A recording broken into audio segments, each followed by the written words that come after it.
बरती गई। बार बार समझाइश के बाद भी जब कुछ नहीं हुआ तो राजनांदगांव से बड़ी खबर। राजनांदगांव की ज्ञानेश्वरी यादव ने सिल्वर मेडल जीता है। ग्रीस में विश्व जूनियर वेट लिफ्टिंग चैंपियनशिप में इन्होंने सिल्वर मेडल जीता है और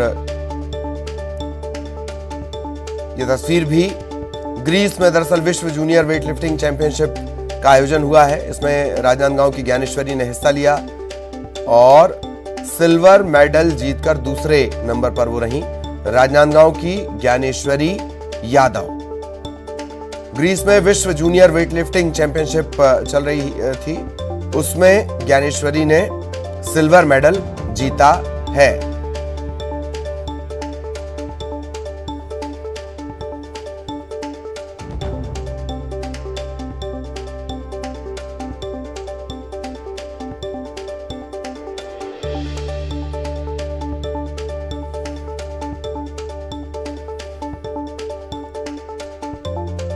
राजनांदगांव की रहने वाली ज्ञानेश्वरी और अब ग्रीस में आयोजित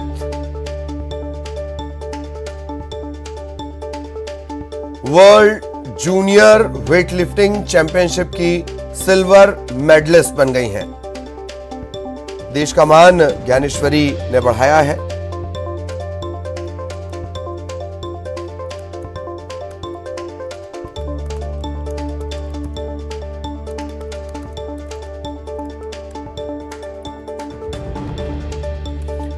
चलिए राजनांदगांव आपको लिए चलते हैं। राकेश हमारे साथ जुड़े हुए हैं। राकेश, पूरी जानकारी दें ज्ञानेश्वरी के इस जो चैंपियनशिप है उसके बारे में। क्या कुछ परिजनों का कहना है वो भी बताएं। जी ललित, मैं आपको बता दूं कि सबसे पहले तो राजनांदगांव और पूरे प्रदेश के लिए खुशी की बात है। और ये जो ज्ञानेश्वरी यादव है, इन्होंने ग्रीस में चल रहे वर्ल्ड चैंपियनशिप में सिल्वर मेडल जीतकर प्रदेश का ही नहीं पूरे देश का मान बढ़ाया है। वहीं आपको बता दूं कि ज्ञानेश्वरी यादव के जो पिता हैं वो एक इलेक्ट्रीशियन है और रोजी मजदूरी का भी काम वो करते हैं, जिसके साथ साथ उनका घर चलता है। लेकिन दूसरी महत्वपूर्ण चीजें ये बता दूंगा कि इस गेम को खेलने के लिए डाइट बहुत जरूरी है और डाइट का जो खर्च है वो कहीं ना कहीं इनके परिवार की जो आर्थिक स्थिति है उसको प्रॉब्लम पहुंचा रहा है और कहीं ना कहीं जो शासकीय जो मदद मिलनी चाहिए वो अभी तक नहीं मिल पा रहा है। दूसरी चीज आपको बता दूं कि ये शहर के एक वार्ड हल्दी में रहने वाली है ज्ञानेश्वरी यादव। उम्र लगभग 19 से 20 साल इनकी है और ये लगातार इनके पिता भी चैंपियनशिप रह चुके हैं। जो स्टेट लेवल के जो कंपटीशन है उसमें इनके पिता ने भी परचम लहराया था और इनका जो सपना है, इनके पिता का जो सपना है, उसकी बेटी ने आज पूरा करके दिखाया है। ललित, वाकई पिता का सपना बेटी ने पूरा किया है और जिस तरीके से आप जानकारी दे रहे हैं, उनके पिता इलेक्ट्रीशियन हैं, डाइट का भी आपने जिक्र किया। दरअसल ये जो वेट लिफ्टिंग है ये दरअसल इसकी कोचिंग से लेकर और डाइट तक सब कुछ बहुत महंगा है। वाकई उनके पिता जो है दीपक, उनके साहस को बड़ा सैल्यूट बनता है। राकेश। जी हाँ ललित, निश्चित ही जैसे आपने कहा कि उनके साहस को सैल्यूट बनता है। तो कहीं ना कहीं जो खिलाड़ी हैं हमारे देश में उनको सपोर्ट की जरूरत है और शासन से और सरकार की भी मदद की जरूरत है। तो जो दिक्कतें कई खिलाड़ियों को आती हैं वो डाइट को लेकर आती हैं, जो खर्चे हैं उनको लेकर आती हैं। तो कहीं ना कहीं ये दिक्कतें जो हैं वो हर खिलाड़ियों को देश के सामना करना पड़ता है और इन दिक्कतों के बावजूद भी ज्ञानेश्वरी वहां तक पहुंची है और देश का परचम, देश का तिरंगा ग्रीस में लहराया है और कहीं ना कहीं पूरे शहर, पूरे प्रदेश में खुशी की लहर है और उनके आने के स्वागत की तैयारी भी जोरों शोरों से चल रही है। जब भी ज्ञानेश्वरी छत्तीसगढ़ आएंगी और राजनांदगांव आएंगी तो उनका पुरजोर स्वागत किया जाएगा। वहीं ये जो ज्ञानेश्वरी है वो भवानी जिम करके एक है जिसमें सिर्फ वेट लिफ्टिंग के लिए ही ट्रेनिंग दी जाती है, वहां ट्रेनिंग लेती है और अभी शायद ये खेलो इंडिया से भी जुड़ गई हैं जहां इनको अब सपोर्ट मिलना शुरू हो गया है। ललित, चलिए, और दीपक के बारे में भी दिलचस्प बात है, उनके पिता के बारे में, कि वो भी अपनी बेटी के साथ लगातार मेहनत करते थे। इलेक्ट्रीशियन जैसा पेशा और उसके बाद इतनी मेहनत। और हेरिक्लियन में दरअसल ये कंपटीशन चल रहा है, दिन और रात का फर्क भी आ जाता है। खबर ये भी मिल रही है राकेश के देर रात, सोमवार देर रात जब उनका परफॉर्मेंस चल रहा था पूरा घर परिवार बैठकर टीवी देखता रहा और जैसे ही इस बात का ऐलान हुआ कि ज्ञानेश्वरी ने जो कंपटीशन है वो जीता है, सिल्वर मेडलिस्ट रही हैं, मतलब समझ सकते हैं उनकी नींद, उनके सपने जागे जागे ही पूरे हो गए। राकेश? जी हाँ, निश्चित ही किसी पिता के लिए ऐसा सपना देखना कि मेरी बच्ची उस प्लेटफॉर्म पे पहुंचे और उनकी बच्ची ने ऐसा कमाल करके दिखाया, उसके बाद एक पिता की जो खुशी है वो देखते ही बनती है। पूरा परिवार खुश है और उनकी बेटी। चलिए, और मैं आपको रोकना चाह रहा हूं, दरअसल दीपक जी खुद हमारे साथ जुड़ गए हैं। दीपक जी, आप तक मेरी आवाज पहुंच रही हो? सबसे पहले तो न्यूज 18 परिवार की तरफ से बहुत सारी शुभकामनाएं और पूरे देश को आपने गर्व महसूस कराया, इसके लिए आपका बहुत बहुत शुक्रिया। तो कैसा महसूस किया आपने देर रात जब एकदम से नतीजे आए, आपने देखा कि बेटी ने तो कंपटीशन जीत लिया? दीपक जी? जी सर, महसूस तो ऐसे हुआ कि अब सब पालक का यही होता है कि दिल गदगद हो जाता है अंदर से। गांव और शहर और देश का नाम रोशन हो, अलग ही अनुभव होता है सर। एक बात और दीपक जी के आप खेलते थे, अच्छा खासा आपका ट्रैक रिकॉर्ड है, मैं देख रहा था अभी, लेकिन परिस्थितियां ऐसी, हालात ऐसे हो जाते हैं कि बीच में खेल छोड़ना पड़ता है। उस खेल को जब आपको छोड़ना पड़ा होगा तब ज्यादा तकलीफ दे था या अब जो खुशी में आंसू निकले हैं वो ज्यादा सुखद है? अब सर जैसे मैं परिवार से कनेक्ट हुआ, परिवार चलाने का मतलब जिम्मेदारी मेरे ऊपर आई, तो मैं अपने आप को धीरे धीरे कंट्रोल किया। कंट्रोल करके अपने आप को वहीं पूर्ण विराम देने का प्रयास किया और जो मेरे आने वाले जो भविष्य थे उनके बारे में सोचने लगा। और जब वो इस दुनिया में आई तो उसको हम काफ़ी अपने मेहनत का बचा हुआ राशि या फिर इधर उधर इंस्टॉलमेंट लन फन खर्चा ना करके हम उनके ऊपर ध्यान दिए और उनके बारे में सोचे कि मैं जो नहीं कर पाया हूँ, जो मेरे आने वाले जो पीढ़ी हैं, जो मेरा गांव, मेरा शहर, मेरा देश का नाम और झंडा विदेश लेवल तक करके ले करके जाए, ऐसा मेरा कामना था सर। मैं गांव से जब निकला हूँ मेरे मन में यही भाव था। मैं छोटा सा गांव में रहता था, ग्राम मोड़िया।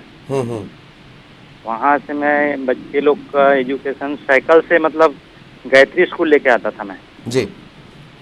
7 किलोमीटर दूर है और बच्ची नर्सरी में थी तो मैं सुबह उनका 12 बजे क्लास खत्म हो जाता था और उसके बाद वहाँ पर जो चौकीदार रहते थे उनके यहाँ की एक बच्ची थी जिनको मैंने ट्यूशन व्यूशन लेने के लिए अपने से जैसा बनता था उनको प्रयास करता था कि दे देने का जी।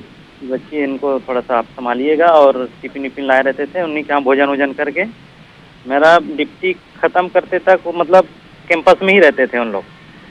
8:30 9 हम लोग 10 बजे 11 बजे घर पहुँचते थे। ऐसे टाइप के परिश्रम किए हैं सर। मतलब सुबह सूरज के उगने से पहले और सूरज के डूबने के बाद तक आपकी मेहनत। एक बात और दीपक जी, मध्य प्रदेश किशोर अवार्ड, छत्तीसगढ़, छत्तीसगढ़ श्री, मिस्टर राजनांदगांव, इतने सारे खिताब थे, बॉडी बिल्डर आप रहे, अभी भी मेहनत करते हैं और उसके बाद बेटी के लिए वेट लिफ्टिंग आपने चुना, कोई खास वजह? मेरा वेट लिफ्टिंग चुनने का वजह यह है सर, हमारे जय भवानी व्यायामशाला में अजय लोहार जी करके हैं, वो काफी बच्चे लोग का प्रशिक्षण दे रहे थे। तो बच्चियां क्या है अलग से कोई गेम पसंद नहीं करेंगे, उनको एक बेस्ट पार्टनर हो या लड़कियां हो, मैं उनको एनी टाइम कोच या मार्गदर्शन नहीं कर सकता क्योंकि मेरे को तो जीवन यापन के हिसाब से रोजी रोटी करना जरूरी था। तो उसी को देख करके वो मतलब वेट लिफ्टिंग में डालने का वजह वही है सर। जी जी। अब मैं भी ज्ञानेश्वरी के बारे में जैसे मैं जान भी रहा था, इससे पहले ऑल इंडिया यूनिवर्सिटी गुंटूर में उन्होंने अपना जलवा दिखाया, छत्तीसगढ़ में भी कई कंपटीशन उन्होंने जीते, खेलो इंडिया से भी वो जुड़ी हुई हैं। अब आगे उनका क्या मिशन है दीपक जी? सर हम तो चाहते हैं सर ओलंपिक और देश का एक बार अच्छे से झंडा फहराए, अच्छा से परिश्रम करे और नाम और आगे तक लेकर के जाए, यही संतुष्ट नहीं है हम लोग। अच्छा। या उनका भी ऐसी मतलब कामना है। तो ओलंपिक वगैरह है, एक बड़ा गेम है जो सीनियर है, अभी तो सब जूनियर में खेली है इसने, और लगभग 3.5-4 साल के आसपास हो रहा है इस गेम में जुड़े। और इसमें काफी मतलब मेहनत करके और काफी इम्प्रूव के साथ में वहां तक पहुंची है। जी। मैं अच्छा अपना दीपक जी, जितना भी हाँ हाँ प्लीज बोलिए बोलिए। मेरा भी जितना भी इनकम था ना सर, मेरा ना कोई लन फन सेवन है, न सिगरेट बीड़ी तम्बाकू, कुछ भी नहीं है। मैं सिर्फ बच्चे लोग को देखते हुए, देश का नाम हो, शहर का नाम हो, वो उद्देश्य से करते हुए मैं अपना जीवन यापन सादा सिंपल जिंदगी जी रहा हूँ सर। अच्छा दीपक जी, एक बात बताइए, आप तो खुद खिलाड़ी रहे हैं, बॉडी बिल्डर रहे हैं, अपने बाकी घर वालों को आपने कैसे मनाया कि नहीं बेटी को हमको पहुंचाना है, बेटी आगे जाएगी? मतलब जैसे पत्नी को ही समझाना एक बड़ा दुष्कर कार्य होता है, या घर वालों को समझाना एक बड़ा कठिन काम होता है, वो भी वेट लिफ्टिंग में, कि राजनांदगांव की छोटे सी जगह की एक बेटी को हम वेट लिफ्टिंग में भेज रहे हैं। कैसे कन्विंस कराया आपने उनको? सर तो पहले तो राजनांदगांव में शिफ्ट होने का मतलब मन ही नहीं था उनका। हाँ। बच्चे का ग्रोथ और आगे बढ़ाना है तो हमको राजनांदगांव शिफ्ट होना जरूरी था। रोज रोज साइकिल से या बारिश पानी में, ठंडी में ट्रेवलिंग नहीं हो पा रहा था। तो हमने प्रेम प्रकाश सिंगल जी से निवेदन किए, जो गायत्री स्कूल का वाइस प्रेसिडेंट था उस समय, और उनसे जुड़े मेरा काफी दिन, और मेरे को बेटा समान भी मानते थे। तो उनसे निवेदन किए, तो मेरा निवेदन स्वीकार किया उसने, और गायत्री स्कूल परिसर में मेरे को 3 से 4 साल तक का रहने का निःशुल्क जी प्रावधान किया उसने। जी जी। और वहां से हम बढ़ते हम एक छोटा सा दीनदयाल आवास लिए जी, और वहां पे जीवन यापन करके फिर बच्ची को यहाँ तक लाने का मतलब शुभ अवसर मिला। बिल्कुल बिल्कुल। दीपक यादव साहब, एक बार फिर बहुत बहुत शुक्रिया, आप हमारे साथ जुड़े, बहुत सारी शुभकामनाएं। अभी तो लंबी उम्र भी पड़ी है ज्ञानेश्वरी के पास, और आपके जैसे पिता हो तो निश्चित ही हम एक दिन उसके पदक जीतने की खबर भी दिखाएंगे। जी प्लीज। सर मेरे को निवेदन ये भी था कि उनको अच्छे से अच्छे, जैसे कोई सर्विस का ऑफर आप लोग से अगर कोई जानकारी मिलता है। बिल्कुल यादव साहब, कोशिश ये भी होगी इस जानकारी को हम। सर मेरे को हाँ, अभी तक ना सर मेरे को ना छत्तीसगढ़ स्टेट सरकार से कुछ मिला है, ना शहर से मिला है। बिल्कुल दीपक जी, इसकी भी कोशिश रहेगी। मैं अपने कमाए हुए। हाँ राकेश, आप सुन पा रहे हैं दीपक यादव साहब को? जो भी इनकी संभव मदद होती है राकेश, आप बिल्कुल करें, और ताकि और ज्यादा मेहनत से ज्ञानेश्वरी देश का, छत्तीसगढ़ का नाम रोशन करे। बहुत बहुत धन्यवाद दीपक जी हमारे साथ जुड़ने के लिए। लगातार राकेश हमारे साथ बने रहे। राकेश, आपका भी बहुत बहुत धन्यवाद।